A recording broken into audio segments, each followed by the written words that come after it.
Hi there, this is Barbara Cashman, this is SilkeMat, and I thought I'd do a little quick video for you to show you how we mix powdered rigidizer. A lot of the distributors now are carrying powder, and this is just kind of a recap about how simple it is.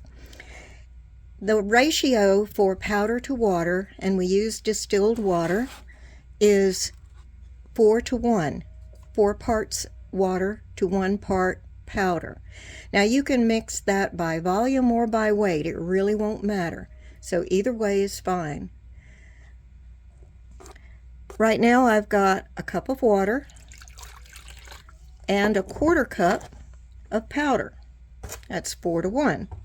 So all you people who are in the UK are using anything except imperial measurements.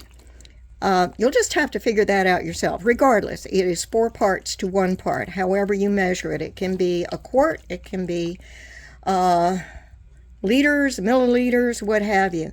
Now all I've done is just mix this up, and you see how lumpy it is? So that's just the way it's going to be for about 24 hours. I let this sit so that everything can absorb correctly. So just leave all of your utensils in there. Do not use a completely metal whisk.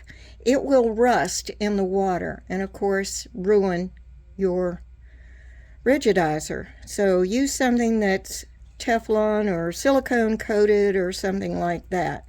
So I'm just going to leave this for about 24 hours and I'll come back and I'll stir it again. That's it for right this moment.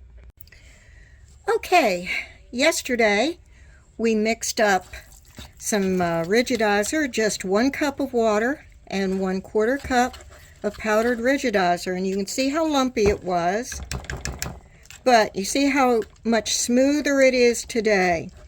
And we'll just stir it up with a whisk, and always use a stainless steel whisk or a silicone coated whisk. Those little cheapy whisks that you get from the dollar store, no, they will rust in your rigidizer, in your wet rigidizer, if you let it sit.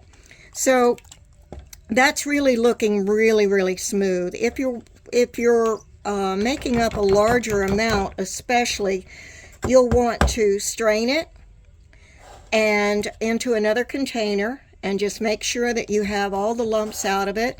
Or if you've done it outside, you might have a little tree debris or something like that that's gotten into it.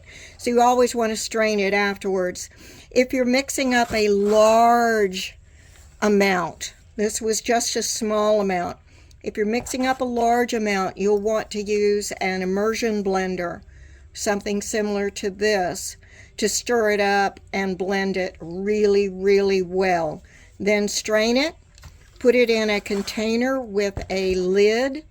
If you leave it open like this, it will dry out and get thicker on you. So you do want to go ahead and put it into a container with a lid on it, and it's ready to use for just as long as you want to. So you can mix up just as much as you want, and that's about it. Happy firing!